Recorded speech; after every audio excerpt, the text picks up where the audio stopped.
we'll let Brian hop back on as he gets his computer fixed. All right.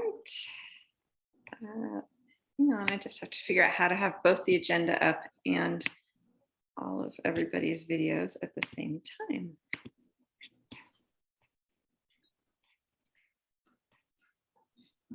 Okay. So did anyone get a chance to look over the minutes from last time? Sure, I move to approve the minutes. I second that. All right. Sounds good. Do we have to vote on that, or do we just, it's an official vote? Sorry, I should know that by now. Official vote. Okay. Vote, yeah. Okay. All in favor of approving the minutes from last time? And all opposed? Okay, minutes are approved. Thank you, Risa. All right, James, are you opposed, or the hand was a little late? I don't know if. James, can you hear us? You're muted, Can hear you. James. Okay. I think he's in favor. I am muted. I did say yes, I'm in favor. Okay. Okay, sounds good. Okay, so the next regular meeting is July 28th. And I may not be available then, but Can I note my apologies too? yes. Okay, so Bex will not be here for July 28th. Anybody else? And then if I can't make it, but Brian can, and we'll ask him, is that still quorum? Do we still have enough? How many do we need? 5, 6, 5. 5, I think. Okay, so we would have enough. So I'll double check. Wait, 1, 2, 3, 4. Yeah, as long as everyone else is present, we would be fine. If one other person failed, we would not. Okay, because we had the other option, which would be to change the date, or I can double check my calendar and make sure before we do that. But let me check with Brian first and make sure for next time. So I wanted to also introduce Anya Moore, who hopefully is able to join us today. And Anya is a high school student. She's currently a junior at Ashland High School. And she's here to see what our meetings are all about and then consider possibly joining the commission. So I just wanted to say welcome to Anya and give her a moment to introduce herself and then see if any of us have any questions or comments as well. So thank you, Anya, for joining us today. Yeah, thanks so much for letting me come in and see how it all works. My name's Anya. I'll be a junior at Ashland High School next year. And I've done a lot of work with Rogue Climate. And I started up Truth to Power this last year. And I've done a lot of leadership work and stuff like that. So I'm excited to sit in and see how this all works. Thank you. Great. I have a quick question. Are we meeting in person next month? Or hybrid? Are we what? What I understood that maybe Elizabeth knows that maybe we were going to be back in person or hybrid, both in person. Yeah, I believe we will be meeting in next month because I think the emergency declaration will go away. So we can't do online meetings unless the city council re up something. So hopefully we'll see you all in July in person. Wow. If we do meet in July in person, I won't be there. I'll be in California still. Okay, so then we don't have a quorum probably based on, I'm sorry, go ahead. I'm just wondering, it would seem at this point in history, I would hope the council and the mayor would realize that not only will there be some people that won't be comfortable meeting in person, but that people have gotten used to attending meetings from remote places, and at least there should be a transition period where we can. And I think that's right. I think they're in favor of it. The problem is it's an ordinance change, which does take a while. So they need to talk about it, then ask staff to do it. I mean, the only reason we're meeting in online now is because Kate Brown said that the public meeting last minute. So I understand that. But I mean, it could impair the functionality of the commissions if we're back meeting in person, and even if one person, had young children at home and felt uneasy being in person, even with people, things like that.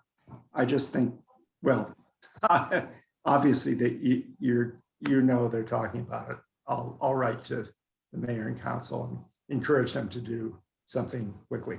That would be nice. Yeah, and I just want to just quickly go back to Anya since she's here, and then we can talk about this. Maybe we can ask Tanya if there's anything on that front. I think the work part, there are a lot of people aren't back to work yet, and they do need to be home with their kids, is a pretty valid reason for having some level of online participation.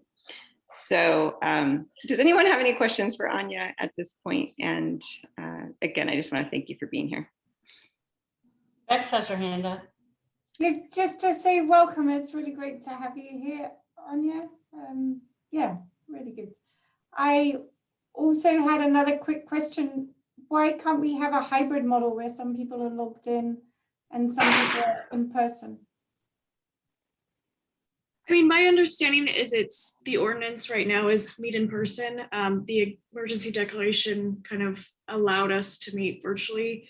So there is a very good possibility the council will change that, but again, it has to go through council. And it's just not something staff can automatically decide on. There's an ordinance in place. So Tanya, just to fill you in, I don't know if you missed the beginning of the conversation, but our next meeting, we might not have quorum if we have to be there in person. And so we're wondering if there's any sort of transition period. If we come out of the emergency declaration, do we have to go straight back to in-person meetings, or is there a way to kind of have a transition for folks? Because we're probably not the only ones with that problem. Yeah, well, and some of the other commissions had been asking for the ability to meet virtually even before the COVID emergency. I think this is one of the many details that staff has to figure out about transitioning back to whatever sort of in-person elements those are. I know that it's much more difficult to run a hybrid process and to hear people if you're recording and there's a bunch, half the people are in the room and the other half are on screen. It can be really hard to follow the conversation depending on where you're at. So I don't know that, I don't have the answer for you, but I imagine that that's something that staff is looking at, to see what is going to be available. And I don't know how much of it links into state law versus local ordinance. So a lot of open meeting law requirements are state level, state legislature level. So, but I can ask. Okay, that'd be great. Thank you. Brian? Welcome, Anya. I was wondering two things. One, what have you done with road climate? And two, at the high school, now that Jim Hartman, the science teacher, is retired, is there anybody from the faculty there that's carrying forward the climate class that he taught? Yeah, so I started with doing the Ashland group, and then we transitioned and made it RCATS. I've been there a couple of years ago. We started it up. It's Road Climate Action Team, and it's like the youth group at Road Climate. And then, no, I don't believe that we have anyone else who's carrying that on. I know this year there wasn't the climate club that was happening. And it was a crazy year with COVID and everything, but I don't know if there's someone carrying that on next year, but that can be something that I look into because it definitely should continue, needs to be there. Thank you. Well, welcome. Thank you. All right.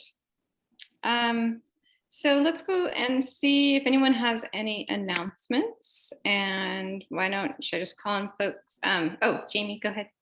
I just wanted to know that if we are should we assume that it's gonna be virtual unless we hear otherwise? Or is there gonna be a next month's meeting? Will Elizabeth let us know for? I mean, what I've been told is that the city's going to open up on July 12th or 13th.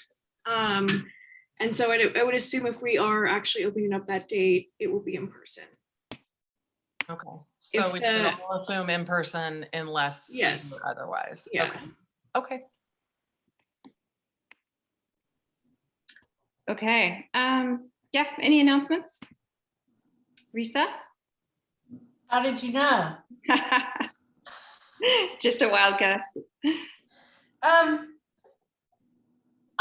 didn't know if you all knew, but just a few days ago, Representative Pam Marsh's office sent out a press release about the resumption of the bottle can redemption options for us. You may have not noticed, but you have been paying a dime for every one of those containers and not having an easy way to get your dime back. That is going to be in effect. It could be today. If you would like to see the press release, I'm happy to forward it to you. That's one thing. The second thing is that I heard on Jefferson Public Radio this morning that there was a bill that came up before the Oregon legislature today about recycling in Oregon. And it's basically looking at increasing producer responsibilities in the manufacturing and dispensing of single-use plastic stuff that cannot be recycled, that contaminates recycling, that ends up in the trash. And then the other thing is that it would also expand recycling opportunities in rural communities. So I only know what I heard on the radio. I don't have any depth, but I did take notes and I was happy to share it with y'all today. Thank you. Great. Thanks, Risa. Yeah, Brian. I'd like to talk a few minutes and then have Councillor Graham pitch in. Around June 3rd, there was a group that got together called Climate Resilient Ashland, and that included Councillor Graham, myself, Richard Barth from the CPC, Linda Adams Peterson from the Transportation Commission, and Stefan Gogny from the Wildfire Safety Commission, Stu Green, and then Lori Kaplan for the kind of the Ashland arm of SOCAN, talking about various things. But one thing in particular is all these different folks from the different commissioners representing their commissions really see our commission as having a outreach component, which of course we do, that's in our charter. And they're thinking along the lines of working with us in our relationship with Mr. Hayden from the sneak preview to maybe rethink how we do that, to incorporate the idea that maybe somebody from the Transportation Commission twice a year might give, an update to the community on what the Transportation Commission's doing and what things may be coming down the pike in Ashland regarding the transportation, maybe an annual update from the Climate Policy Commission, probably 4 or 5 monthly columns from us. Maybe in the near immediate future, an update from the Wildfire Safety Commission on this new Know Your Zone policy that you're probably becoming familiar with.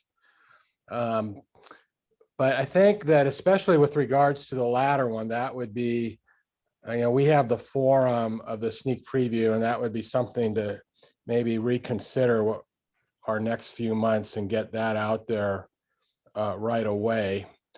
So anyway, it may be possible that how we do the sneak preview could change, and that we could continue to be kind of the shepherds of that and involve the other people or assign other assignments. But I think it's something for us to think about. And then, I'd like Tanya to give more of a overview of Ashland climate resilience and what that meeting was about and her thoughts on it. I don't know the right time for that, Marnie, or?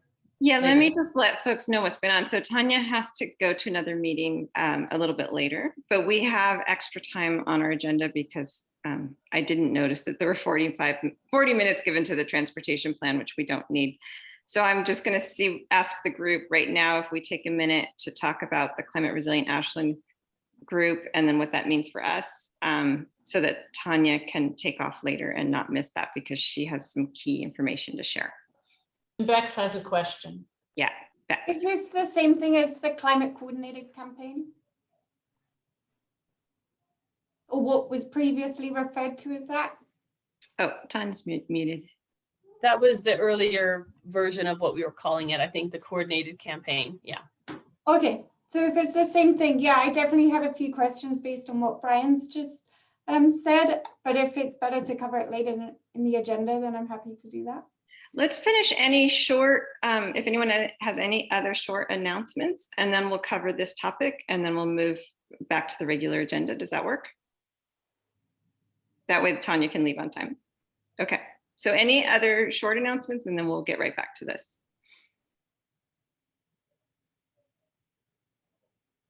Okay, looks like we don't have any other announcements. Okay, thanks Tanya, that'd be great if you want to fill us in. So several months ago, probably early spring, we started to see kind of an overlapping of work that was happening. So at the same time that the Wildfire Safety Commission and the Ashland Fire and Rescue was putting out their 4-month Be Prepared for Wildfire campaign, the climate staff at the city, they were putting forward their Adapt Your Home campaign, and they pretty much overlapped completely. And so people were getting these sort of two good sized campaign elements coming at them at the same time. And what we realized was that we were splitting the public's attention by having two campaigns run at once. And yet those campaigns are all really necessary. And there's a variety of different elements of the SEEP that we would want to do outreach on. And so we started to talk between the different commissions, as Brian said, the Transportation Commission, both climate commissions and the Wildfire Safety Commission, because all of that work that people would be talking, that they would be kind of looking at, all falls under the SEEP umbrella, or at least, under the larger climate umbrella. So the Wildfire Safety Commission's work is obviously on the adaptation side. The Adapt Your Home and Do Your Energy work is on the mitigation side, but it all really slots nicely under the SEEP in general. And so the conversations started around what would it look like to coordinate so that there was 11 months of programming every month or every year around implementation of the SEEP. And some of those months would be wildfire safety, some of those months would be whatever, energy, how to buy an electric car, how to weatherize your home, whatever people wanted it to be. And then some of that, depending on what's happening in transportation, they would have some role potentially depending on what their commission is looking at. So right now they're updating their transportation system plan. So there might very well be some elements that are specific to that process that they might want to do some outreach and education around. But the idea is that each month there would be some sort of programming, a webinar, public event, something that would be focused on that particular idea. There would be information coming out from the city through the city's website, through its various newsletters, and there's potentially an e-news that's starting to be developed there. Other entities in town could potentially loop in and magnify that voice, sharing articles and that sort of thing that are coming out of the campaign.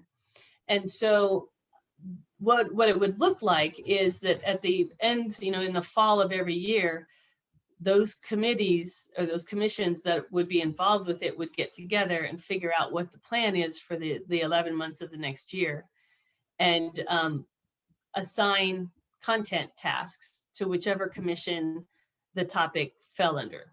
And so that, if you're transportation, you might say, oh, okay, we've got, July for this particular topic.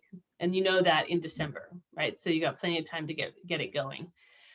It is absolutely a climate outreach and education and engagement program. And so if this were to be done with the commissions, it would make the most sense probably to have the Conservation and Climate Outreach Commission take a leadership role in managing it, making sure that calling people together in the fall and then managing the content, making sure it's kind of coming across the line to staff and to whoever else needs it. There's some conversation too about having there be an on the ground component, although that's still very early in the works. There's some conversations right now about deploying our CERT volunteers for wildfire safety information. We're not sure how that's going to work.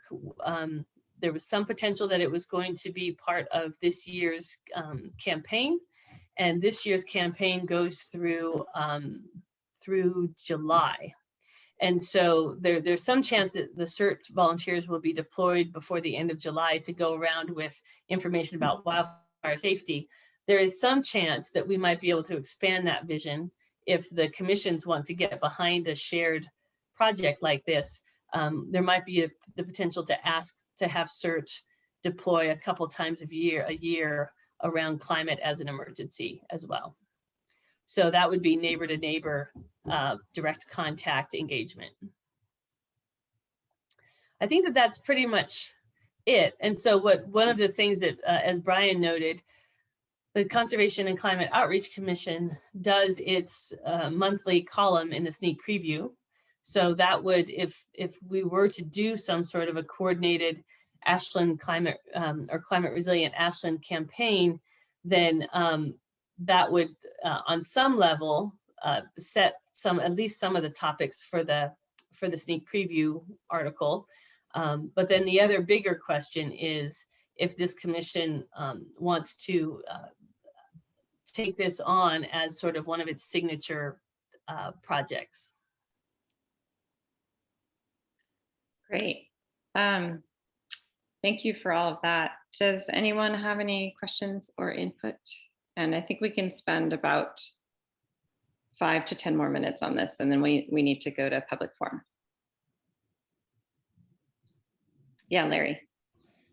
Yeah, is there any sort of final calendar set up for this proposal in terms of, what would be due from who by when? Or is it still in the process? You mean for what would be the topics? Monthly Yeah, topics? what would be the deadlines or the meeting times to, come to, agreement or collate the information? So the other commissions have been taking this idea to their people over the last, pretty much in their last meetings to see if there's general support for it. If there is support among all the commissions, or at least most of them, then what would happen next would be that there would be a gathering to figure out what topics do we want to take on from August through November of this year. So there aren't any major campaigns happening August through November. So the next meeting would be to come together to figure out what are those, what is that content for those months? And then what in detail are the avenues for getting that information out that exist already? And what would that look like? Would the commissions want to host webinars? Would they want to, what would that look like? And then put that programming in place for those next several months as a tester, and then come together in the fall, having hopefully worked out some of the kinks to set the schedule for next year. Is there the next meeting already planned? Is there already a date for the next meeting? There's not another, no. Once we know who all is interested, we'll send a doodle poll to the reps and set another date. Okay. So if our commission were interested, then we would identify a member who would represent the commission at the meeting, right? Yes. Yeah. One or even two if you want, but we could, yeah, and then they would be the ones invited to help set the date and time. Okay, and I think Brian had a question, and then Risa. Well, I think Bex may have some. I'll go after Bex. Sorry, Bex. You may have some questions that are pertinent now. Yeah, just a couple. Thanks, Brian. Just one of my thoughts is the leadership role that the CCOC can provide here. What's being looked for when you summarize a campaign like this is it's a one-point contact of a very strong coordination project management type role that would understand what's coming in and what's going out and when, and managing that timeline. Because with our sneak preview, I mean, we have fruitful discussions every month about one article and then identifying the topics coming up. But this is managing 3 or 4 different commissions, all with different topics, getting that on the calendar, understanding what their role is, but then them also understanding what are the deadlines. Like for sneak preview, we have a deadline where Risa manages quite a relationship very well there, because we have a deadline quite ahead of time. So we are, for something like this, I do think if CCOC was to take this leadership role, there is a very, very strong coordination role that's needed here. The other is, I wouldn't necessarily want to jump straight onto the sneak preview, but build this campaign up between all the commissions. It's like the sneak preview role that we have has been identified, so let's split that up between the commissions, and then we've got a coordinated campaign, when actually we've got something that works really well for the CCOC, and a coordinated campaign is something else. So I wouldn't mind seeing that being built up first, and then once it's successful, being brought into the sneak preview, because at the moment we've got to see that that coordination works, to me, between the four commissions and all the different outlets that are going out and all the different outlets coming in. Risa? So if I could just follow up, Vex, I really appreciate what you said and the way you said it. And basically just to build on what you said, I just think about it because I've been the person that's been basically managing it since Jim Hartman left the commission. And I'm not attached to it changing necessarily. I would not be the person to pass on the baton for the new iteration. I don't want to be that person. But what I would suggest, based on what Bex just laid out, is that we are covered on the sneak with the Conservation Corner through September. So that gives us a little bit of wiggle room, or at least gives Tanya and Brian, your group, a little bit of wiggle room to kind of figure out how you're going to imagine and coordinate, because it seems like it's really important to have the big picture in front of you. And maybe the first big picture isn't 11 months, maybe it's 9 months, but that's okay. It would need a new name, it would need a new coordinator, and it could be a great evolution, which I support, but I would be passing it on.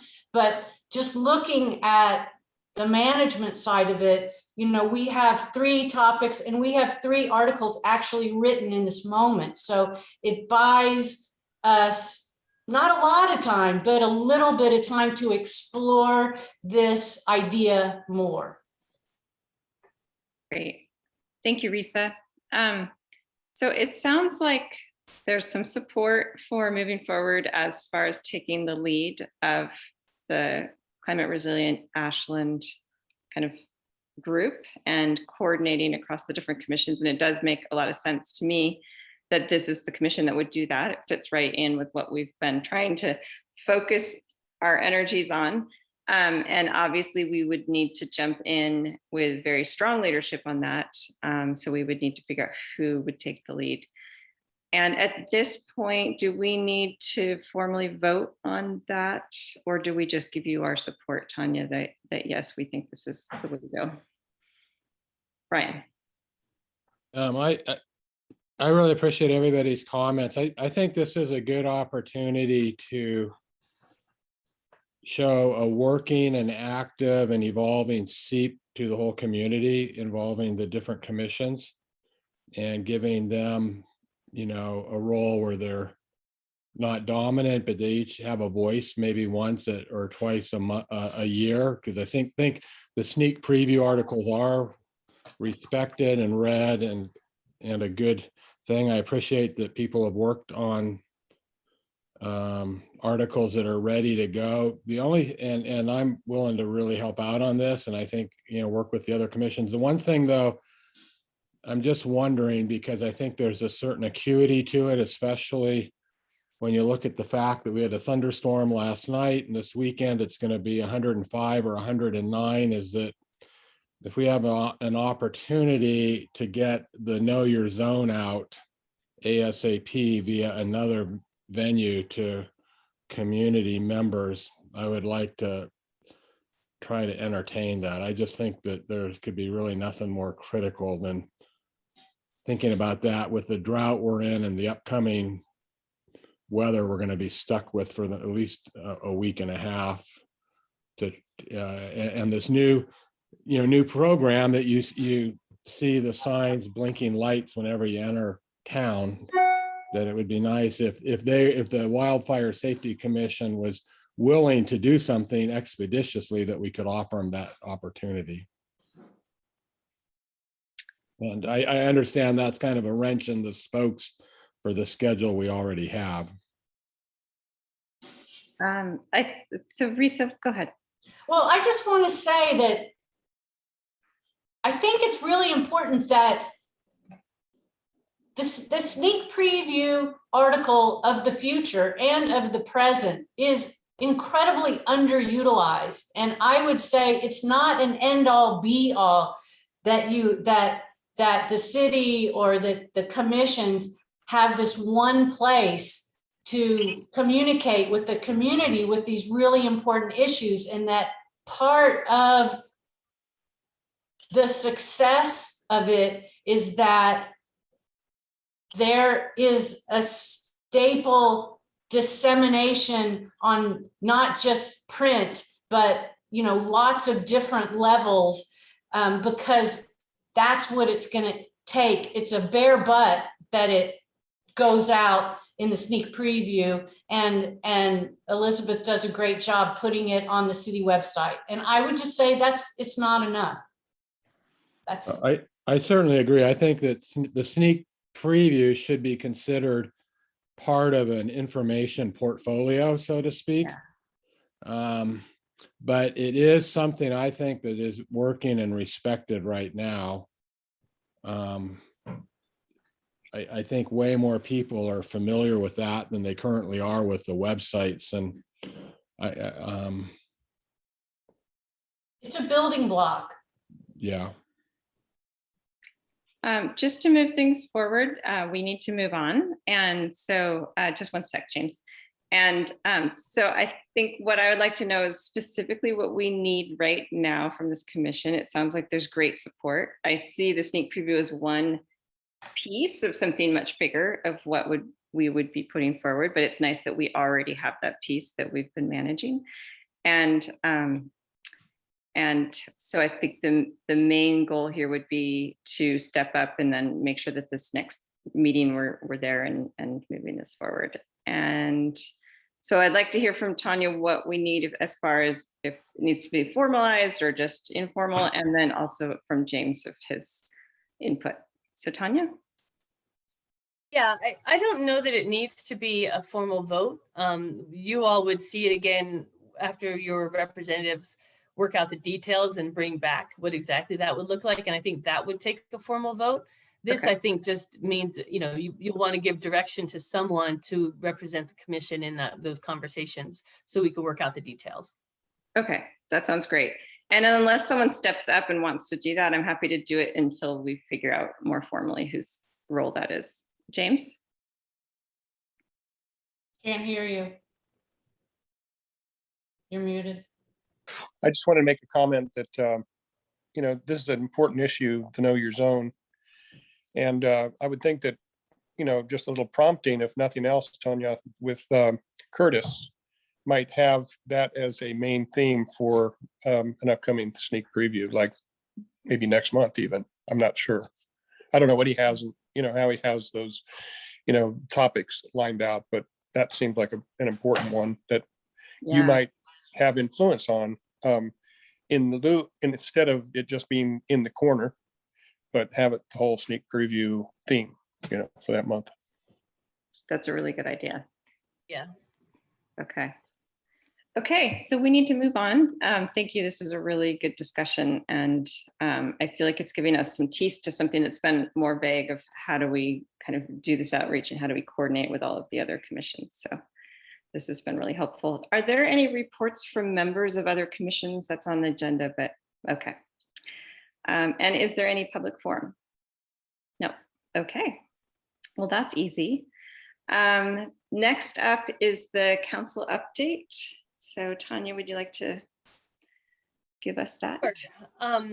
Sure. The biggest news related to climate is that the council did pass the on-bill financing requirement. So in order for the city to apply for a USDA no interest loan to create essentially a revolving loan fund of sorts, we needed to pass something that says basically that the city accepts that on-bill financing mechanism for this grant proposal, and we did get it passed.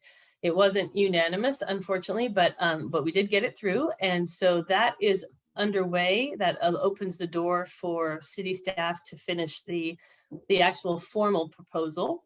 So that's the next step, and then we'll find out if we get the money, and if so, then there'll be a whole process of figuring out how to set it up, potentially with some local financial institutions to process the loan requests and that sort of thing. But that's really directly around switching appliances from gas to electric, or to higher efficiency electric, and then there's a variety of things that it can be used for, and we're still working out those details, but it's a huge shot in the arm. It's really, I think, the first potential big needle mover that we've been able to grab a hold of at the city in terms of helping the community do its work.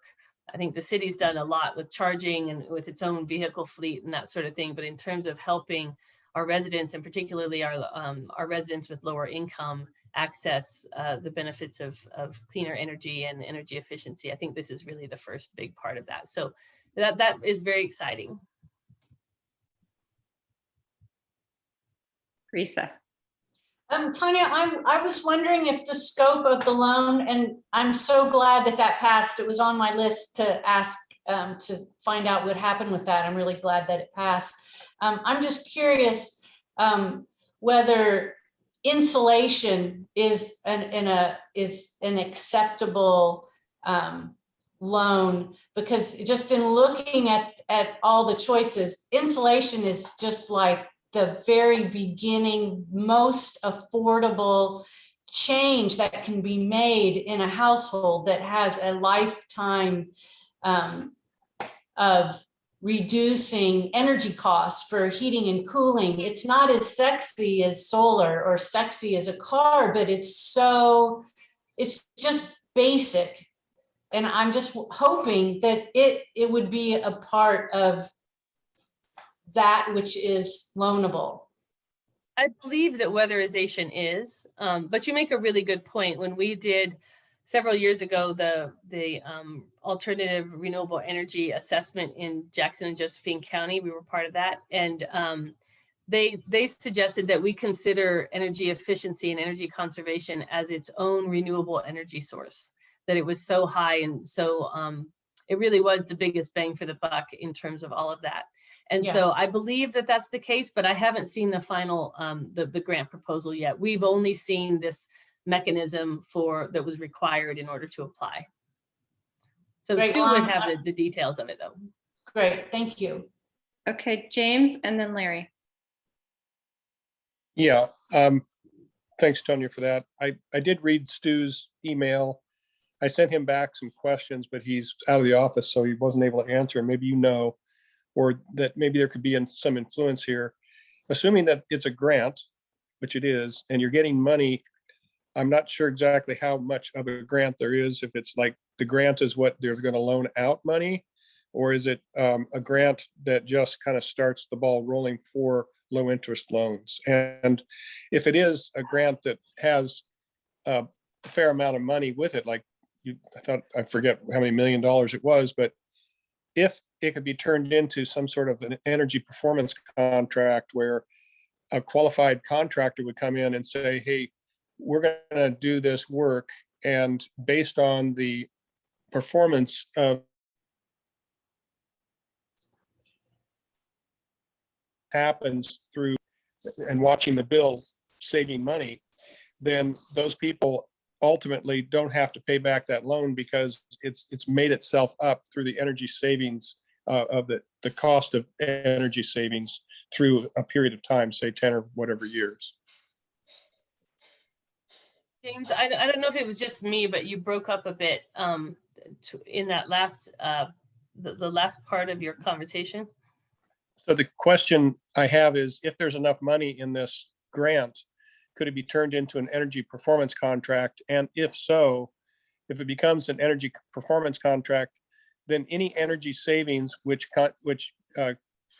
translate to money savings through the bills, through electric bills, then would be deducted away from what they would owe over a period of time. So in other words, it's more incentive for people to do the work and know that if they're reducing their energy use through electricity, then they won't have to pay as much back in that loan.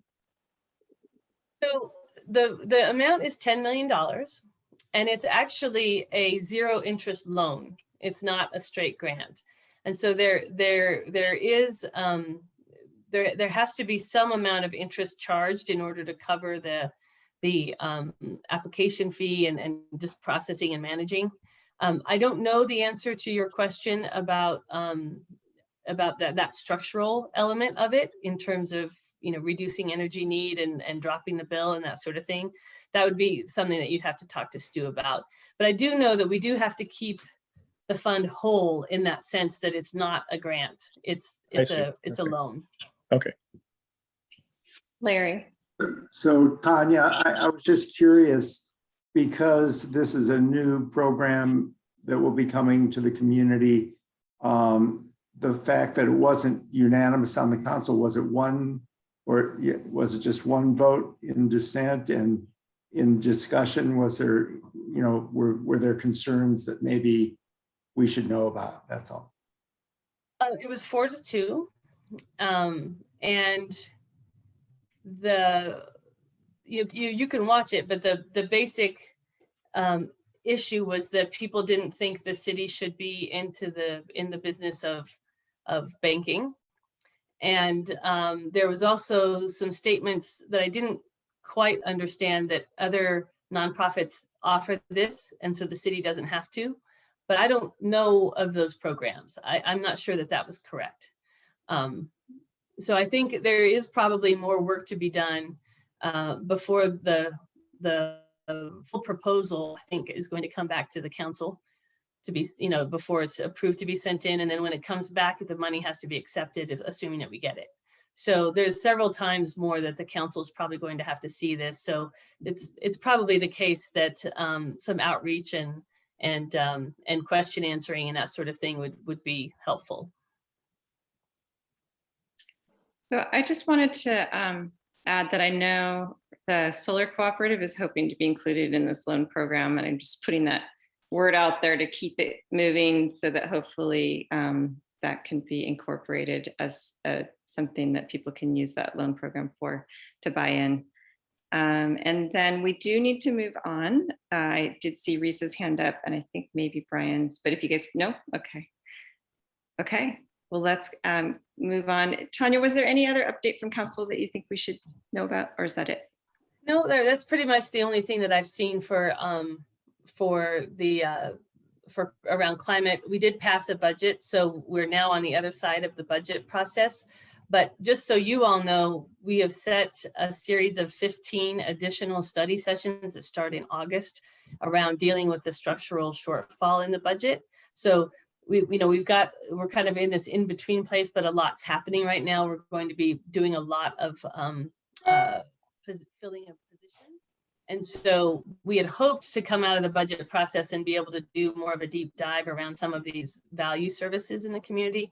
I don't know how much that's going to happen given some of the other issues that are in front of council. But just so you know, there's another major element of financial planning that's coming up a little bit later in the year. So as you have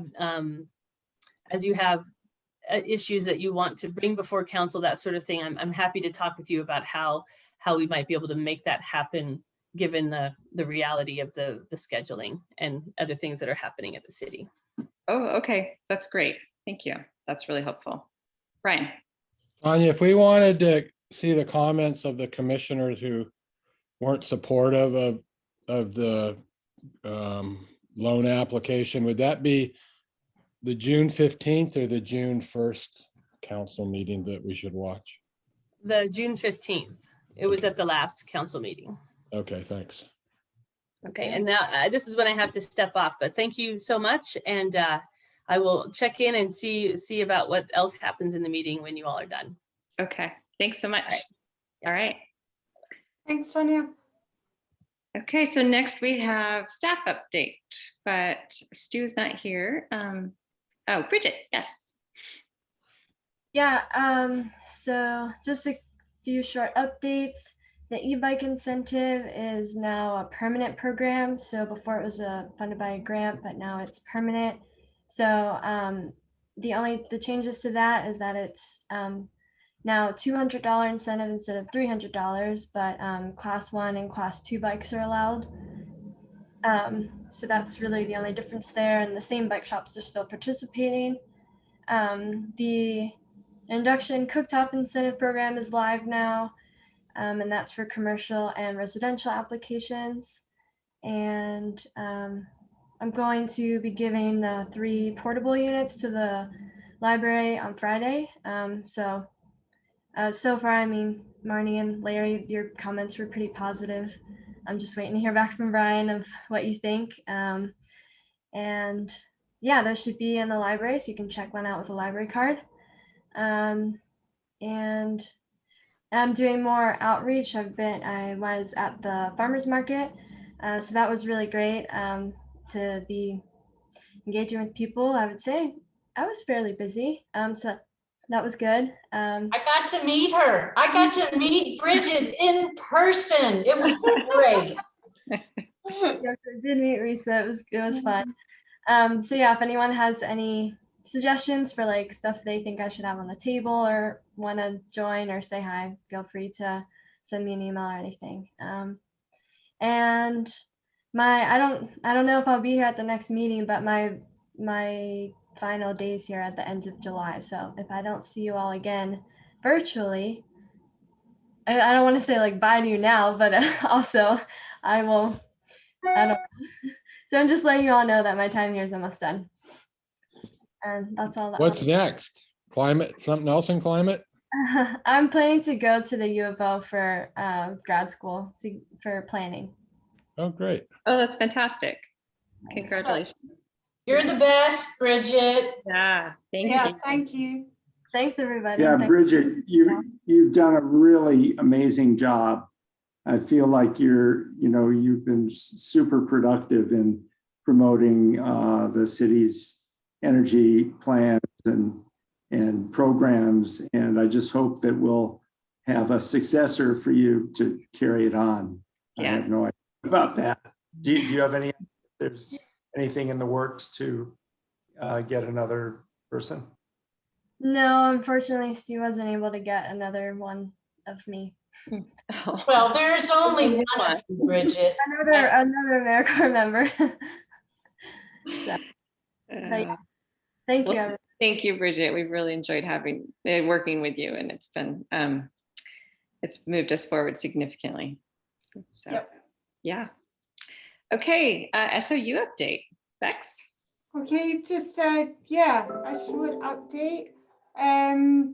So for anyone that's walked near or in campus recently, we have water conservation areas where we are purposefully not irrigating certain areas. We're going to put some signs up to say these are water conservation zones and recognizing that we're in a major drought. We also identified transition zones where we're going to move lawn space to drought tolerant plantings. So at the moment, so these don't go dead, they are being watered, and then they're in the process of being moved to drought tolerant. We've already moved a number of areas to drought tolerant, requiring a lot less water, recognizing the current climate that we live in the Rogue Valley. The expansion of SOU's recycling center has nearly finished. So the outsides, the painting's finished. If you see a bright little blue building on campus with a yellow trim and a green fence, that's our recycling center just off Whiteman Street, and we've expanded it inside. We're going to increase, and I'm speaking to some members of the community for advice, and then also there'll be room for student projects when they're back on campus in full.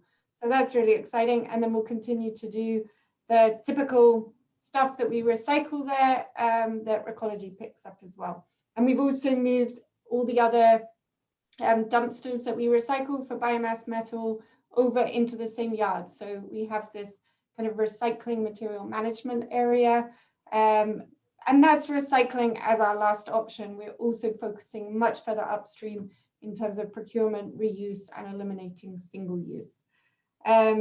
We were successful in getting a Department of Energy grant, and then the students wanted to top this up for a solar project. So we have solar going in at the farm, and I might have mentioned this at the last meeting. So we've got a new solar array going in at the farm on the farm storage there, and that'll be our third net zero solar array. Mainly at this time of year, so students, they had their finals 2 weeks ago. So this time of year, I catch up on national reporting. So we've just submitted our national report into the second nature body. And we've also maintained our tree and bee campus as well. And that's probably everything I want to update at this stage. I'm happy to take any questions. I saw Brian and then James. Max, is the solar on the farm, is that the Strackers that will be similar to the ones at Science Works? No, that's a different conversation we're having about the Strackers. So that's another solar installation going up. Yep, this is in addition to that. Then when do you have a time frame for each of those two things where we can actually physically see them, do you think? Physically see, for the ones at the farm, that bid's been awarded. So that's on supplies and project. True South was awarded that contract. And for the Strackers, that contract is currently being reviewed by our lawyer at SOU. Okay. Great, James? Yeah, I have two questions, Bex. One is there any consideration of putting up solar panels on the parking lot at the corner of Henry or whatever that is, and Walker, and not Walker, Liberty, and whatever that street is that goes on Henry and Mountain? Yeah, yeah. Oh, you mean in lot 36? Yeah, the big parking lot. In California here, all the schools have those things. It provides shade and, practical place to put those things. Mm-hmm. Have you considered that? So we have discussions like that quite regularly. At the moment, that is to put solar in there. That's not a priority. There's other discussions in terms of lot 36. So it wouldn't be a priority. In the future, when we have every roof covered, I would say, yeah, because this is great. It's shading for the cars. I saw the same thing in Tucson, Arizona. But at the moment, it's not in terms of structure and where feasibility, we should be targeting roofs, because this is a lot of infrastructure that's needed as well in terms of the electrical cables and the financing around that. Great. Okay. The second question is, did you have a chance to read the TID rules around use of water? And did that make any difference in terms of how SOU is using or going to conserve water in the future? No, so I didn't have the chance to read those rules. I did realize what happened at the last meeting. We were calling the same thing, and it was, yeah, just I think it was my use of language. But I am in discussions on the water conservation. But I haven't had the chance to look at those rules in detail yet. Okay, if you do have, I would like to have that conversation with you offline if we can.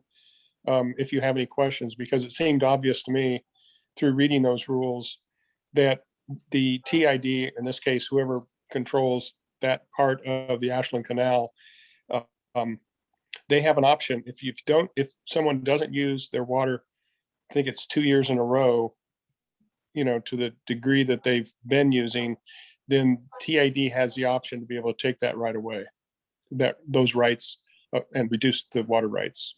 That's all. Okay, so currently we don't have any access to the TID. Well, it's all Ashland Canal, but it all comes through, I think, the same rules, but that was my question, I guess. I think this is more unprecedented of how the season is changing in terms of what availability is to us, not in terms of our demand on it, because our demand on it is there. We just don't have access to it at the moment. I see. Okay, It's been shut off to us because there's no water. I see. Yeah. So in terms of those rules, yeah, if it was accessible, Wouldn't apply. Yeah. we would rather be using that. But there's no water where the drought means there isn't any water. I see. Yeah, it's shut off to everybody. Yeah. So. That's what I was trying to say, and I was calling it something else at the last meeting. Okay. I got confused. But no, what I meant was we don't have it at the moment. It's not that we don't want to use it. It means it's not there. There is no water. Right.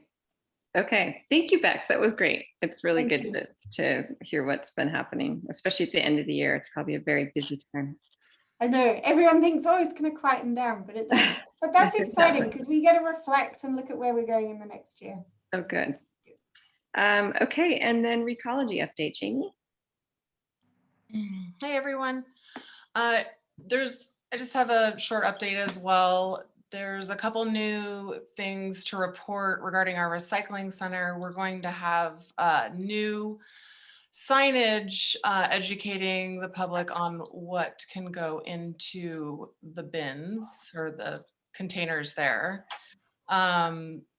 I wanted to also report, I don't think I have already, but we've been contacted by a Northern California organization to come and speak on behalf of what we have going here in Ashland and Talent as far as education and outreach, because what our material recovery facility is reporting is that our contamination rates are so low that they want to know what we're doing here in Ashland and Talent, and they want us to speak on it. So it's kind of neat to hear that of all the recycling that they get down in Northern California, ours is the cleanest. So I wanted to let you guys know about that. I don't know. I think it's July, end of July is when we're gonna be presenting to, I can't remember what city government it is, but I thought that was kind of fun to report. And Lend Me a Plate, for those of you that don't know, that is an organization that rents out cutlery, plates, tablecloths, glasses, things like that to anyone who's having a gathering and wants to reduce their waste. And they had been taking a break because of COVID, and they are up and running again. So if you have a big event coming up or know someone who is, be sure to use that as a resource or let people know about it. And that's Lend Me a Plate is run out of our recycle center on Water Street, and it is a program that is supported basically all through volunteers. We just supply the space for it, and Southern Oregon Master Recyclers are the ones that do all the footwork basically. So recently we made a move with our fleet from biodiesel, otherwise known as B20. We shifted to R99, which basically what that means is, well, B20 is 80% petrol, and 20% renewable, and R99 is 99% renewable. So that's a significant impact as far as reducing our carbon footprint on the road when you have 15 trucks driving day in and day out all over neighborhoods, and they're using a much more environmentally friendly fuel that can have a pretty great impact that way. What is it, Jamie? What is R99? R99 is just, it's 99% renewable diesel. So it's still diesel, but it's what? What do you mean? What? Am I not answering the question? No, I don't understand. Like, is it a blend? Is it a blend? Like biodiesel, like if it was 99% biodiesel, 1% petroleum, it would be B99, but you're calling it R99. I'm just wondering what makes it, what is the composite? What is the fuel that makes it what it is? I do. What makes it renewable? What's it made of? Let me get the specifics of that, and I can report on that back to you. It's the second, they're calling it the second generation biodiesel. It's the latest, greenest thing. I don't know the exact breakdown of it. There's another name for it too. I'm just calling it R99, but the R stands for renewable. So interesting. Yeah, it'd be great to know more about that. Brian, did you have a question? Yeah, do the trucks have to have major engine modifications to run that? That's one of the greatest things about it, is we didn't have to make a single adjustment to our trucks. So, and if we did, that, would get passed down to our customers basically in their form of their rates, and we didn't have to make any changes. Yeah. At all. So I'm curious, it'd be great to know kind of just overall how much that changes your greenhouse gas footprint, because that seems like a really huge change. So it would just be neat to be able to share that information. Sure. I don't know if I can get it. I'll try. But yeah, if you can imagine those trucks running every day from, they start at like 6 a.m. and finish 3 o'clock in the day, and they're going every day except for Sunday. So yeah, that's pretty huge. That is huge. There's a story on it. The Mail Tribune, I could maybe share the link with you. They did a story on it. The Mail Tribune has a video. It's kind of like it reminds me of like a little Southern Oregon Public Television type short documentary on it. Is it Rosebud Media? It is, yeah. Oh. So they did a little snippet on it. I think they've also done one on SOU as well. Rebecca's been on there. And so I don't think they talk about the breakdown though. I think that's a really good question. And I'm the furthest thing from an expert on gasoline of any kind. So I'll have to find the information for you guys on what that is exactly. That'd be great. Yeah. And then, so that, also wanted to let you know that, and I guess it's a longer update because we haven't really been doing these. We have automated one of our recycling routes. And what that means is, rather than the driver getting out and manually getting the cart and attaching it to the truck and tipping it, he is now able to just roll up, the arm goes out, picks up the cart and dumps it, which means that we're also saving greenhouse gases in that way, because the automation makes it so that we can pick up twice as many carts in in the same amount of time, twice as many carts. So that's less time on the road altogether. So does it have a camera on it so that the driver can see how much contamination is in the cart? It does. I mean, he won't get like a breakdown, but he'll be able to see if nobody just a visual at the top. Yeah, he'll be able to see if it's egregious, and then if that's the case, then he can tag the cart and educate the customer. So that's another thing. Commodity, so the value of recycling is going up, which is a big deal. And also domestic markets for recycling are increasing. So want to just put that out there that there is more demand for our recycling. I'm not saying that let's recycle more by any means. But it is positive that we have an outlet and a high value outlet for those things. So That's good news. yeah, I think that's it. I have information on House Bill Senate or House Bill 2065 is the producer responsibility bill that just passed. Oh, it did. Today. Yeah, it did. And Cool. it's at least at the first stage. So it'll happen pretty fast. So oh my gosh, I'm gonna butcher this. It's the House first and then the Senate. So it's gone through the House. And now it just has to go through the Senate. And that should happen pretty quickly. So I can give you a kind of a high level of the basics of it. I've got the information here if you want me to go over that, or if Can you do it really, really fast? I can totally go really, really, really fast. In fact, I'm done. Did you guys hear it? Okay, so prohibits misleading labels on products, requires producers to finance system improvements and avoid additional costs on ratepayers. It plans to decrease public confusion. Consistent statewide recycling collection list will be created. It ensures that materials are recycled responsibly, improves accessibility to recycling, increases transparency and accountability. And the last thing is it incentivizes producers to design better products and packaging for the environment. That's just the bing, bing, bing, bing. Okay, that last one sounds good.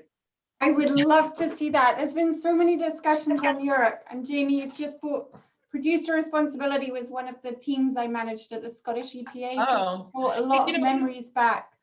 Yeah. if you just do Google search House Bill 2065, it's the fact sheet. It's Brilliant. I'm gonna have a look at that. Yeah. I get excited about this. So I think that's everything from me. Oh, I'm gonna be joining Bridget at the growers market. So we're gonna be talking recycling. So if any of you guys, what day am I coming, Bridget? Do you remember? I don't remember. Is it the end of this month, I think? It's this coming Tuesday. Okay, I'll see you guys on Tuesday. Everybody needs to come say hi. All right, thanks, Jamie. You're welcome. Okay, we are moving on from all those updates, which was really fantastic. And it just, I don't know, having the updates makes it feel like we're making progress. So it feels good to go through all that. We are on to the monthly column in sneak preview. And we had one article to review. And we have the schedule, and we're taking also input on future articles, but also with consideration of this climate resilient Ashland group. And why don't I hand it over to Risa to manage where we are with the article? Yeah, so in the July issue of the Sneak, the Adapt Your Home that we approved at the last meeting goes in. For this month, you all had the opportunity to read the riveting article that Bex and I wrote, Rethink Your Consumption. With Brian's addition on water. Yes. Thank you. Yeah, of course, Brian. It's over 200 words of Brian. And then for September, we have it's a team thing. And then for September, we have the electrification steps that Bridget and I have almost completed, but you'll see it next month. And that's as far as we are. And clear to me, like what I had for us to do was to look at October, November, December. And I'm not really sure what makes the most sense given our discussion earlier with Councilor Graham. So let's set that aside for the moment and get your input and possible approval for the August article rethink your consumption. Okay, does anyone have any edits or feedback on the article? I had some edits. They're just small things, so it doesn't quite make sense to go through them one by one as a group, but I can just email them to you. Things like it said terminate instead of terminates. So just like, little grammatical errors. So do you want them or do you want them to come to me? Did you just ask me a question? Yeah, do you want the comments from Marnie or do you want Marnie to send them? You can send them to me, Marnie, Okay, I will send them to Risa. And ASAP. yes. Yeah, I don't think any of them are worthy of a discussion. I'll just send them and then feel free to use the ones that make sense to you, but it's up to you. You're the final say. Okay, great. Okay, any other edits or feedback on the article? And any motions? Jamie? Jamie has her little finger up. Jamie? I was wondering if we might get a twofer in the way of, a lot of people get confused, obviously, and think their, single-use yogurt cup is recyclable. And I'm wondering if under that section of what else can we do, or I'm sorry, not what else, what are we doing or what is happening, I should say, in that section of what is happening. I'm wondering if there maybe could be a mention that none of the single-use plastics are acceptable in our local mixed recycling carts in Ashland and Talent. And that could also educate on, if someone didn't know that already, then we're also not, that's an education piece for them. Oh, I shouldn't put that in there. So this is where it gets difficult because a single-use water plastic bottle is recyclable. So the qualification would be if it's not redeemable. So if it's redeemable, yeah, with the exception of redeemables, then we As wouldn't. in no deposit paid. Right. We accept redeemables, but otherwise, if it's single use, we don't take it. If it's type 1, type 2, or type 5, do you not take it in your commingled recycling? Because when I asked you this question before, you said you took certain types into your recycling. So the way that it works is of the 3 categories that we accept. So the 3 categories are bottles, jugs, and tubs. And those three items also need to be either a 1, 2, or 5. That's how it works. Yeah. Yeah, so they can be recycled. Type 1, type 2, and type 5. If they are a bottle, jug, or tub, yes. Yeah, so that bottle, jug, or tub is also single use. Well, I'm agreeing with you, but I'm saying that we could make clear that unless it falls under the redeemable category, it wouldn't be. Like a lotion bottle, we're not calling that single use, are we? It's not reusable, it's not refillable. So it depends. I've tried to target this single use as kind of that convenience side. And I think if we start to mix it with the recycling, I think that's a whole different story on contamination and recycling. So I probably wouldn't support those changes. I just have to say, from an editing standpoint, with this particular article, it was really challenging for us because we added to the focus of our article the water piece, and so I'm not really sure what we should get rid of so that we can put that clarifying information and still come in. We're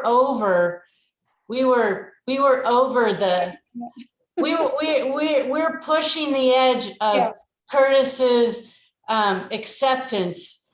And so I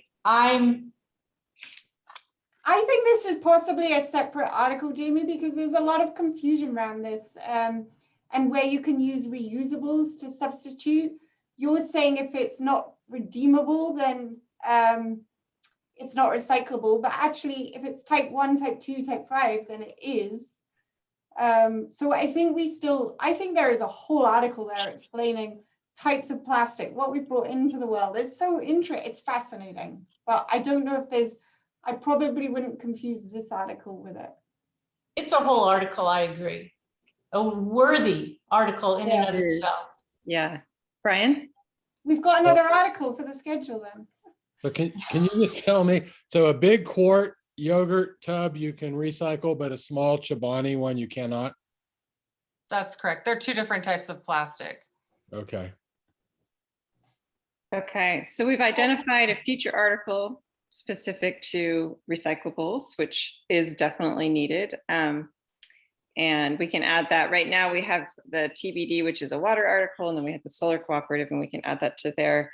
And then we'll also meet with the Climate Resilient Ashland folks to see if there's any articles through that group that need to kind of take precedent over those other ones. But So for one, we need to approve this article. Two, we need to, as a commission, strategize on what to do about October, November, December. Yep. I'd like to suggest that we have a cushion for ourselves. And if it ends up that it gets bumped because of a decision that's made by Tanya's group, I'm just calling it that because it's easy. yeah, That seems to me a good way to go forward, so we don't end up with nothing if the group hasn't figured it out yet. okay, that sounds good. Are there any motions to be made on the current Rethink Your Consumption article? Brian's got something. Well, not specifically about that article, but I just wanted to talk about what Risa just talked about a bit. Should we move forward the consumption one and then we'll talk about the future ones? Does that sound good? Bex, Larry? Well, I would suggest a motion that we approve the article under consideration with some minor edits that'll get taken care of outside the meeting. Okay. That's exactly what I was going to say, Larry, so I second that. Okay, is there any discussion? Okay, all in favor? And all opposed? Okay, we have an article. And Risa, would you like to manage the discussion about the future article? We can call it cushion. Let's talk Okay. cushion and it for October, November, December, and it seems a natural for Jamie as one in the mix to be able to have the space and girth to embrace the challenge of communicating to the public what goes in. I'm sorry, what are we talking about right now? I have the space and girth for what? An article on recycling. What goes in? Because we were unable to add that element into the article that was already over the limit. So we had discussed. I would love to know, I would love to see it on what Jamie was specifically focusing on, which is the confusion around the amount of types of plastics. Like someone said to me the other day, they put their clamshell in recycling and I took it back out. And they were like, it can't go in. I went, no, it can't. So I would love to talk about the different, like the challenges around plastic specifically, you know, not cardboard, not paper, not necessarily focused on ecology, but exactly the types of plastics and the challenge we have created as a society in terms of what is recyclable. And then we can specifically bring it back to Ashland, like you were saying, Jamie, on what it will help people make. I mean, when I'm shopping, it's difficult because you've got such a range of plastic, but it does influence your decisions, particularly when something's overpackaged. So there's things like that we can tackle from another angle that's not just about reusable to get rid of single use, but actually what is recyclable in the first place. That would be good. What do you think, Jamie? Yeah, I mean, I have probably 4 or 5 different articles of this nature, and I'll just update them and put it into one. It'll be easy. Okay, that sounds great. Yeah, and I loved your little story about just, hearing that Ashland actually does a really good job at sorting, which was surprising to me.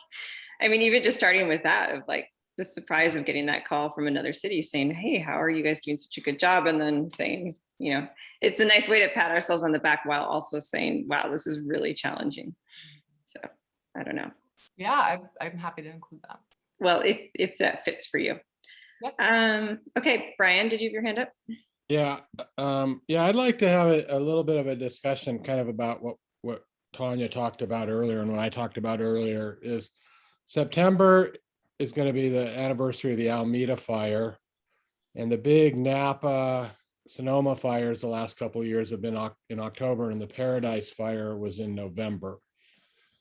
And I am wondering, I think that the group, the Climate Ashland Resilience, will get together, but we may not have all our ducks in a row in the first meeting. But I'm just wondering about what people might think about the possibility of asking the Wildfire Safety Commission if they would like to expand upon and educate the community on the Know Your Zone for the September article. And if they don't, that's fine. And maybe, they would have time for us to review it and to get it to the sneak preview, but I think it's worthless to get it out past September.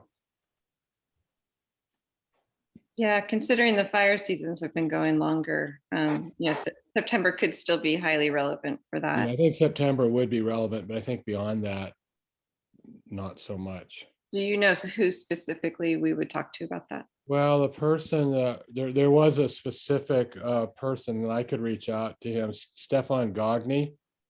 I don't know if I'm saying his name right, but he was on the meeting that I attended with Tanya in early June, and I'd be happy. I mean, how we had left at that meeting was that I would kind of get back to him, because that meeting was actually the day the Know Your Zone thing came out and you first started to see those blinking signs around town. And I do think, I don't want to step on the toes, and I appreciate all the work that people have done to make this schedule, but I just think there's such a urgency, especially this year with low water, drought, and this wild heat wave we're having. Risa, how does that fit with, because we have electrification for September? Yeah, and the thing is that I feel like we need to do this in an organized way, not in like a haphazard way, like, oh, let's do a reach out with the other commissions and then we'll stick it in here. I would like a cleaner, like, it's been Conservation Corner. And if we as a commission make the decision that we want to evolve and do it in a different way, then, let's spend the time and let's talk about it and build the new thing. It needs a new title and it needs a new person to manage it, because I'm not the person to coordinate more than I do in terms of the commission and staff, over the years that have contributed to it. Yeah. So I'm not attached to, but what I am attached to is continuing with what I've committed to, and then stepping back. If there's a new iteration, I will support that too, but in a different way. Okay. So it sounds like we should keep electrification in place. I did like the idea of asking, just seeing if they'll make the whatever your home, sorry, I'm forgetting the name, the zones, make that a feature article rather than use it in the Conservation Corner. So it might be worth reaching out to Curtis and asking if he'd consider doing that. Well, I saw James's hand up too. Yeah. In addition to it being the feature article, maybe this would be an opportunity for the various commissions to be interviewed by Curtis. you know, so that would be a way to get that input from various commissions, or if nothing else, just get the word out through the city with an interview with someone in the city about Know Your Zone. And maybe Curtis is already, you know, focused in on that. Who knows? I mean, it would be a smart thing for him to do. Yeah. Well, what I would just say, what I know about working with Curtis over the decades is that he, like us, plan well in advance, you know, what it is we're going to do, because his job, I mean, our job is easy compared to his, because his is a whole magazine involving writers, involving ads that pay for him to have a paper. So I love the idea that, you know, y'all are talking about with having it on the front page. And it may be that that the time to talk about it for next year is right now. Okay. That's just my sense. He's not one of these like, oh, Curtis, I know you have a plan for September, but we have a better one. I just don't think it would fly. Okay. Or he might already have a plan for September because it was an important event, right? So we don't know that yet. That's the point. Yeah. Yeah, you're right.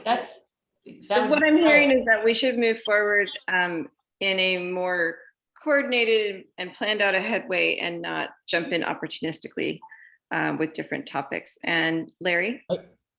I just want to Well, say, just- I'm suggesting one urgent item is all, not Mhm. throwing the whole thing under the bus. Okay. Which is what I feel you guys are saying. I'm suggesting this nilly-willy haphazard thing, and I'm not at all. I think there's an urgency to the matter about fire safety in particular this year.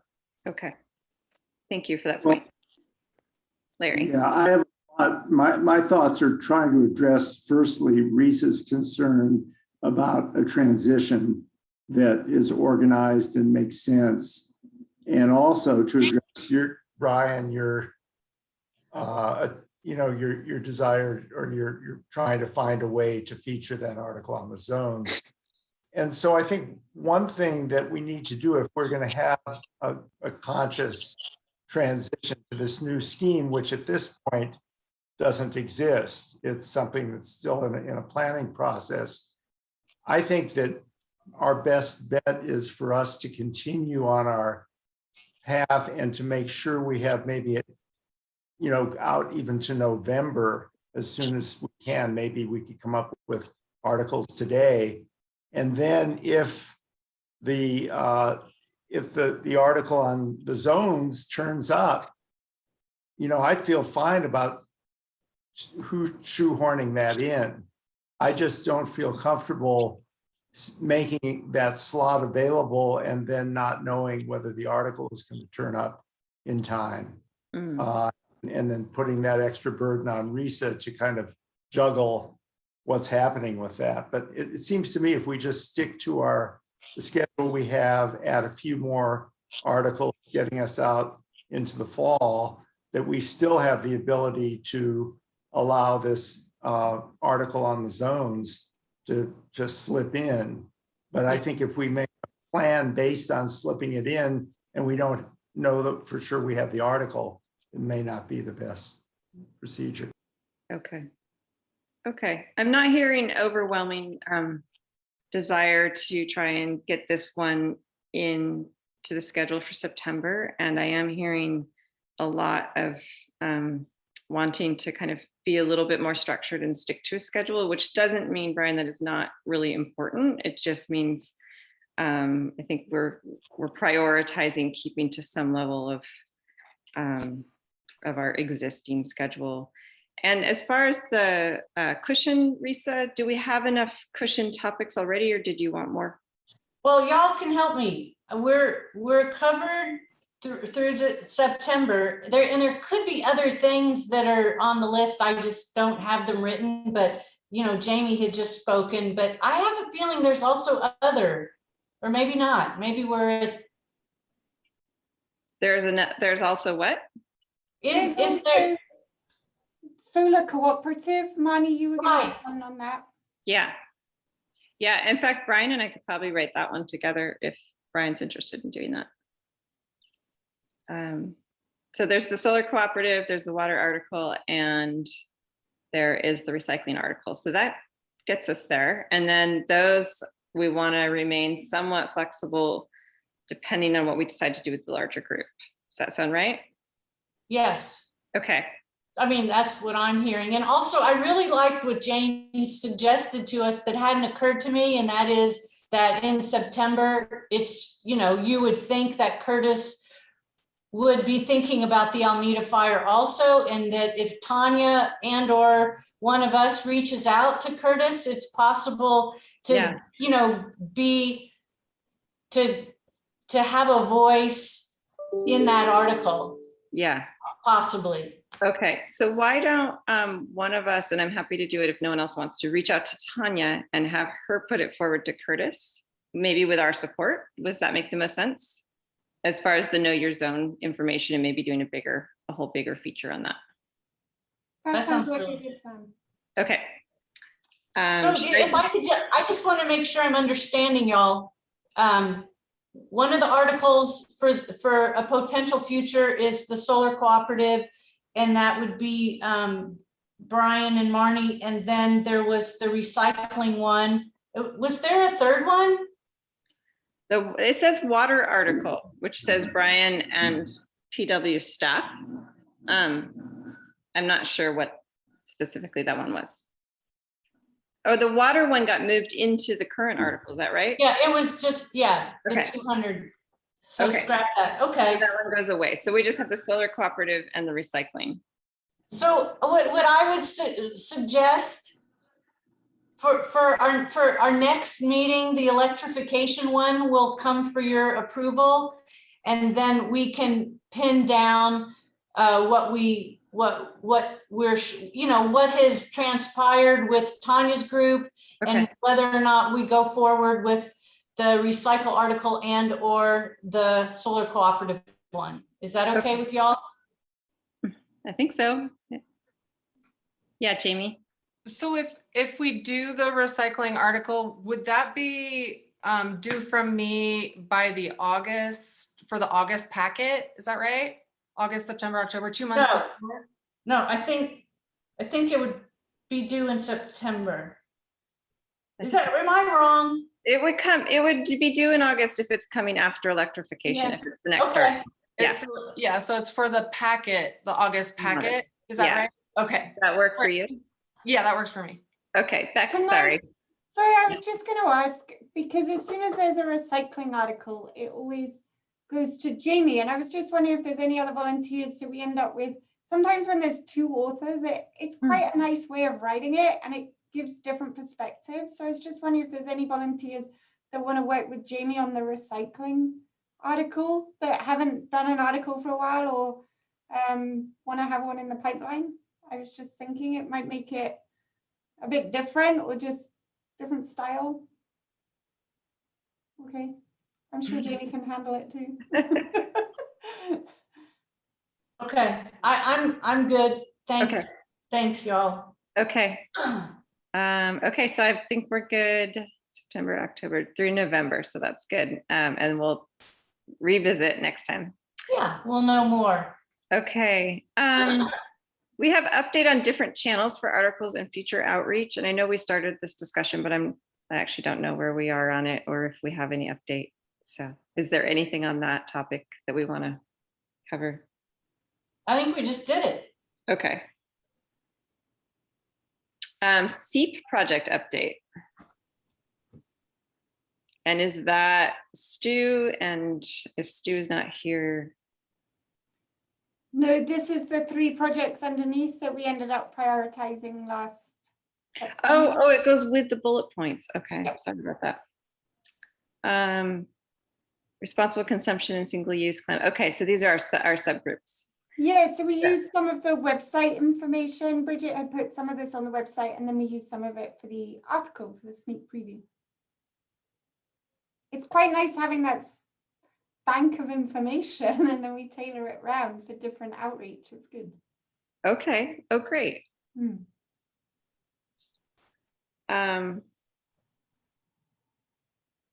Okay, I guess I'm a little confused. So Is that the update on the responsible consumption and single use? Yeah, unless, Uh-huh. that was Risa, myself and Jamie, so Jamie might have anything to add. And yeah, I don't know if they've, how you want to, because this is something that as the previous chair that we started, and I don't know how you want to carry them on, Manny, because we got, in terms of the single use, we've got the information onto the website and we've had the article published. Okay. We probably need to check in again to see what our other goals are, because we probably wouldn't have another update at the next meeting. So I don't know if you want us to carry on with these projects and focus on these, or what do we think as a commission? Well, I think it's the subgroups. If the subgroups feel like there's things to keep moving forward with within the subgroup, then yes. But if you feel like you've done it and now you're done, or you want to join a different subgroup, or it's time to do something else. So I think for each subgroup, it's different. Is that right? Mm-hmm. Okay. Okay. Oh, you're muted, Bex. Are you talking? Yes, I am. I'm unmuted instead of unmuted.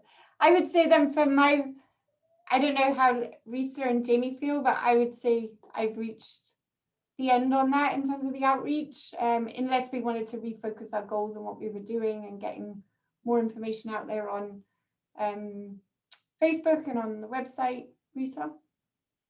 I would like for our group to meet with a focused conversation and determine next steps or no steps. Okay. Just, just to give it its due. Okay. That's my 2 cents. Okay. Okay. As far as the climate resilience subgroup, we have not been meeting. We've all been kind of working individually on things and not really reporting. So, and that's just basically because I haven't organized a meeting probably, but there is progress on the solar cooperative, which is what we've been using our time to help out on, to really get that moving forward. I've been working on the website, and I know Brian's been working on the mission statement, and the board just held a meeting last week. So it's moving forward, and there's some urgency, I think, feeling of urgency to really keep the energy going. And another piece that we need right now is a logo. So if anyone knows a really good designer, I'm definitely looking for that. And that's the main report from that subgroup. Brian, did you want to add anything, or James? I'll just say I'm spending a lot of time on the solar co-op, like 2 hours today, just reviewing the contract that will be offered to people who might want to be involved. And then I have spent, and I think I will be spending more time with this Ashland climate resilience group that Tanya is kind of coordinating. So I'm maxed out. Okay, great. Thanks for doing all that. I mean, it's great that we have that outlet to really move some things forward. Okay, water use and conservation update there. Yeah, what I've got, I think I've been hearing from a surprising number of people in the community who are not surprisingly concerned about our water supply for this summer and fall. And so I've been communicating with Scott Fleury, the acting public works director, and he's provided some really good information, which I think I shared with everybody. Did people receive that email? Yes. With the information on water supply? So I think what I wanted to bring up was what I've heard in the community, the concerns. So I think there are a lot of people who are wondering, what should I be doing right now? And because, we're somewhat out there in the community, and presumably will be more now that most of the COVID restrictions are going to come off next month. I think what people need to know for Ashland, I mean, Scott expressed that we're, in the normal zone for water supply from the Ashland watershed, the water that supplies Reeder Reservoir. Now, of course, it's not enough water to get us through the summer. but we have a supplementary source in the tap, the Talent Ashland Phoenix water pipe. And Scott told me that they expect to start using that extensively next month. I'm guessing pretty early in the month. And that would add about 2 million gallons per day of treated water that would enable us to conserve and hold back some of the water for Reeder Reservoir. And I think that's why he's confident. But the big wild card is wildfire. If we were to have a significant wildfire in the valley anytime in the next 2-3 months, I mean, what happened last year was the Talent Ashland Phoenix line failed at the same time that the fire happened. And that's why we had mandatory curtailment last year. Assuming there isn't that type of emergency, you know, Scott thinks will likely be okay, but depending on temperature, depending on fire, people, you know, should be aware that they need to be ready to do significant conservation when we get later in the summer. And that means that there may not be mandatory curtailment, but Scott said there likely may be a request for voluntary efforts on the part of people with their outdoor watering. And of course, right now, people want to keep things, you know, moist. They want to keep moisture in their shrubs as a way of fire, you know, mitigation. And that's the right thing to do. But later in the summer, we may actually be running up a little bit short, but it'll depend on those things, on fire, temperature. So if anyone has a question yourself, like Brian, what are you thinking about this? Well, Larry, thanks for your update. I'm wondering, last year, as I understand it, correct me if I'm wrong, during the Alameda fire, the pumping water from Medford through Talent Phoenix to Ashland on the tap system burned up and failed. And has that system been fixed to where there's a backup system? My understanding is that's a great question. My understanding is that it has not been, it's been fixed so that the pipeline now functions normally. But that if we had another event that damaged part of the pumping system, and it's not necessarily just pumping in Medford, there are intermediary pumps along the pipeline, and there's one in Ashland as well. Any failures at those points could be a significant problem. I think there's a proposal. I think they have an engineering consultant who's prepared a proposal for making that pipeline more resilient. But I'm virtually certain that there is no construction or activity going on yet to accomplish that. And that's definitely puts us at more risk and makes us less resilient with our water supply. So if we had a big fire in early November when we're 100% maybe dependent on taps, we could be in big trouble potentially. Well, this is the thing. Big trouble is only if what people in Ashland have done in the past doesn't happen. Our history is when we go on water, when we have curtailment, Ashlanders have been very, very cooperative and done a great job reducing their water use. And so even if we had a failure of tap, Scott says they're managing the Reeder Reservoir supply in a way to preserve it with the tap water. So I think they're going to use the maximum tap water that we're able to use starting quite early, like, you know, I think within the next, you know, week and a half or so, maybe slightly later. And that will keep the reservoir at a higher level than it otherwise would be. Of course, people should know we're not using TID at all to supplement the water supply for Ashland. And so that makes the tap all the more important. I mean, the tap supply is greater than the TID supply, but there is no TID this year for Ashland in terms of our domestic water. Thanks for that update, Larry. It's really good to know kind of what their overall plan is. And it sounds like there's a lot going on there. I'm going to keep us moving. So unless there's something else to add on water use and conservation, we're going to move on. And we did review, so last time Bex received a bunch of comments on the urban land use and transportation draft, and then passed those on to the CPC. And I just wanted to give Bex a chance to give us any sort of feedback on that process, but we didn't need 40 minutes for it. I didn't catch that in the agenda. So that's why I was allowing some of these other discussions to go longer. So Bex, do you want to give us a little bit of just update on that process? Yeah, sure. I don't have much of an update. Okay. CPC really welcomed our comments, and they're integrating them into the paper.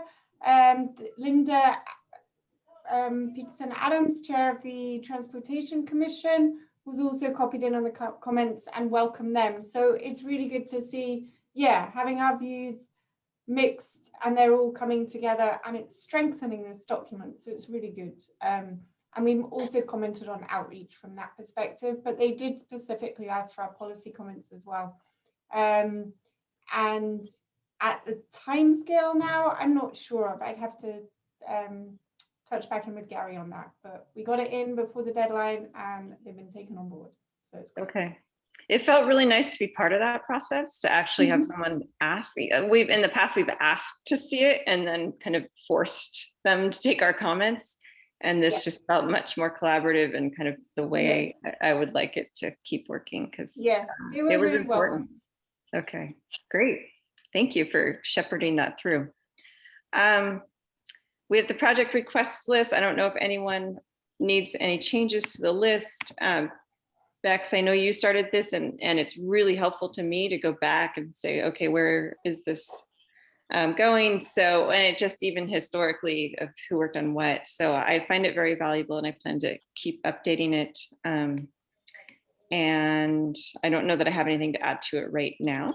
My only suggestion would be, given how the coordinated climate campaign that was that Brian and Tonya updated us on, just to rename that in light of what they're calling it now.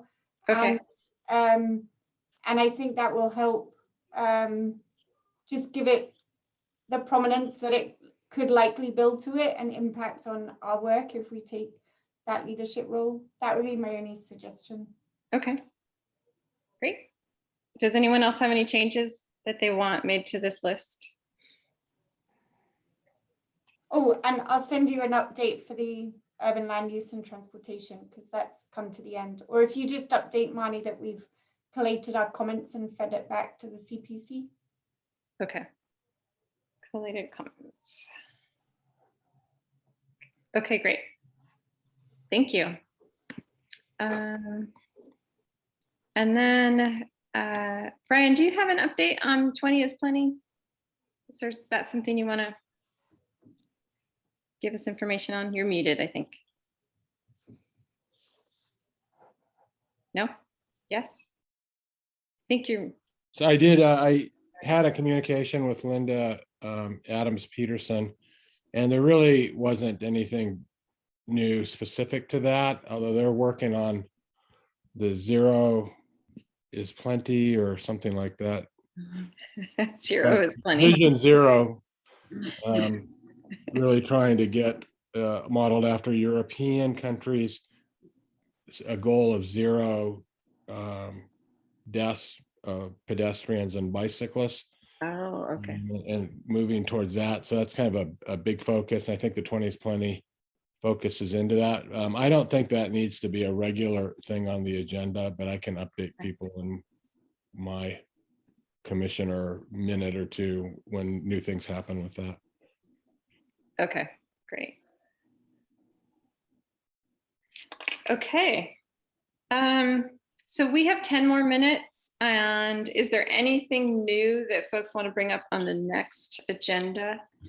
It sounds like we want to talk a little bit more about the climate resilience our climate resilient Ashland group. So we might want that on the next agenda, but we have a couple suggestions for presentations. And is there anything else that people want to add to new business?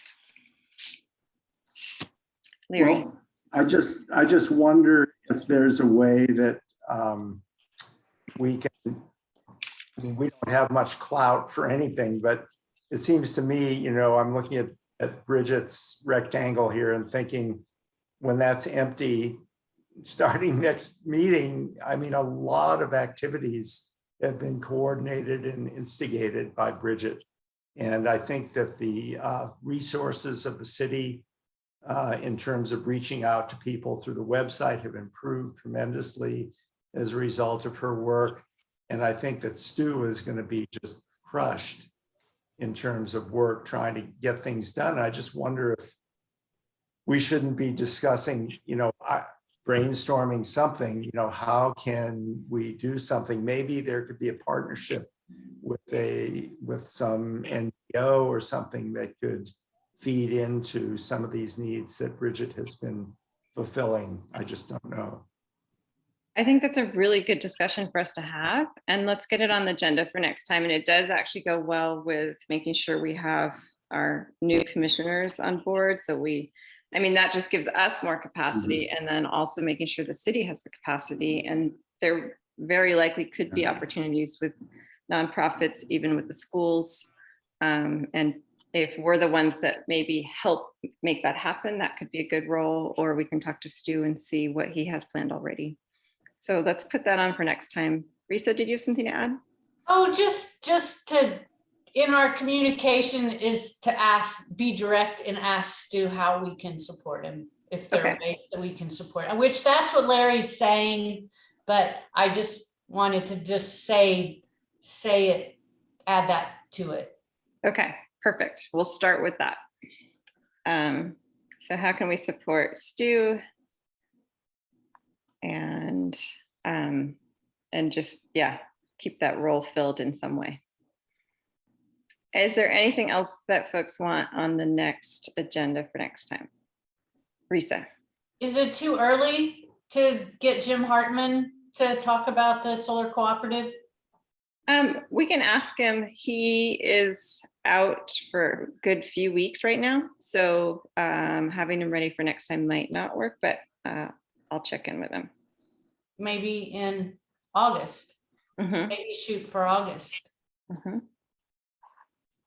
Sounds and good. The Bex won't miss it. And you know, I was about to say I'll be watching the video if it's on either of those presentations proposed, because otherwise I'm going to miss it. So we're probably not having a meeting. Is that what I heard next month? Because there probably won't be time for city council to revise the rules. And it's not going to have an in-person quorum, right? So if they can't revise the rules, I would propose that you have another Zoom meeting. That's not our decision to make. We're not allowed to. This is such a shame. But so it sounds like it's not just us having this issue. That's why I brought it up with Tanya, because hopefully something will get resolved before the next meeting. But otherwise, we're supposed to meet in person.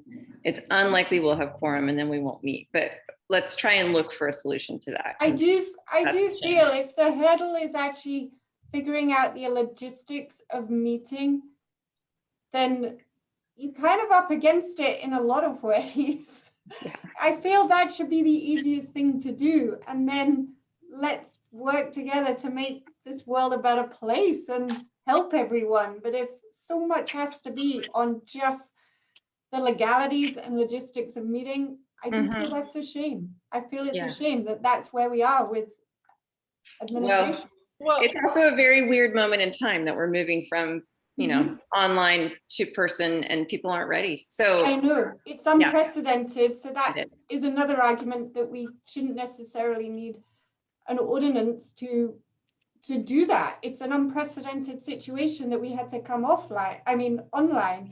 So we should, it's just a comment, it's just a feeling I have that if this is where we focus our discussion and our efforts, we're putting ourselves in a far more challenging position to actually do good, to find the time, because we're spending time on things as humans we should not be spending time on. We should be coming together and making that possible. Risa, If we are unable to meet, it puts the next article in the sneak in a pickle. So I'm just throwing that out. I mean, I'm hopeful that the city will figure it out and that we'll be okay and that we'll get to meet. But if we don't, that's gonna be just another special thing that the commission won't be able to approve the article. okay, so just if we absolutely have to meet in person next time, who actually can be there? Is there any way we can make it? So 1, 2, 3, 4. So Bex, you can't be there person. I'm abroad. Oh, you're abroad. Okay. Okay. What about our new members? If they're there, they could make the quorum. That's 5 of Marnie, that was 5 of you there. You've got Risa, Jamie, Brian, you, and Larry. So I'm supposed to be somewhere else, but if I'm the one person that's keeping it from happening, I'll try and make that happen. But I'm also going to try and talk to Tanya and see if there's a way to make it so we can do some Zoom meeting. Okay. Right. Yeah.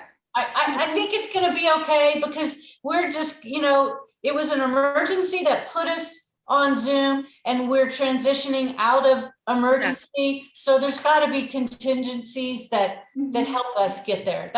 I'm just pretending that that's true. Yeah. Okay. And I would also like to ask, Larry, can you make it real quick? Yeah, just a comment. I would encourage people to lobby city councilors. They're going to be told by the lawyers that it's a big risk to not follow the, letter of the law. And it could be, there could be an issue there. They may be over anticipating, lawsuits if we're meeting by Zoom instead of in person. Who knows? Okay. That's crazy, of course. Okay. Is anyone up to trying to bring another member on board and doing it within the next month, as far as at least getting someone interested in attending maybe our next meeting? Could somebody take on that responsibility? I'll contact the person who said that she was interested, and I'll see if she's, she wanted to attend a meeting via Zoom. Okay. And observe it. I'll ask her if she did get a chance to do that. I haven't been working in Ashland for the last 3 weeks, so I don't know what her status is, but I will ask her again. Does the mayor know of her interest? Does what? The mayor know of her interest? Not yet. She wanted to just check it out first and make sure that she didn't overcommit. Okay. And considering our focus on outreach and actually sharing information, it'd be great to find someone who's especially good at that as well. So maybe just something to think about. So in addition to this woman, it'd be nice for us to be thinking about someone that has a background in that, because a lot of us don't. So Bridget. Yeah, do you have 1 vacancy now or 2? I think we have 2 vacancies. It depends on if the student member, if Anya does decide to join us, if the student member counts as one of the vacancies. I don't think they do because they're also non-voting. So I think we still have 2 official vacancies. One of which has to be presented by the school district. By the school district. Okay. I can throw it into my conversations with people at the market. I don't know how fruitful that will be, but I'll add that in. That's great. Thank you. Thank you. Okay, I think that's it. We're right on time. And thank you What about- everybody for showing up, and we'll see you next time. Marnie, Yeah. should we invite somebody that might be interested to present on nuclear energy or discuss that next month? Yeah, let's discuss it next month. I mean, unless you feel like you already have that moving forward. I don't know. Well, I mean, I know I can get somebody for a 5 to 15-minute presentation at either of the next 2 meetings. Okay, let's discuss it next time, and then especially because next time is a little weird. We're not exactly sure how we're meeting. Okay. And then bring it up. Does that sound good? And we'll see if that's what the group wants to do. Okay, sure. Okay, okay, I'm closing the meeting. Thank you so much. Thanks, Bye. Marnie. You did a great job. Bye.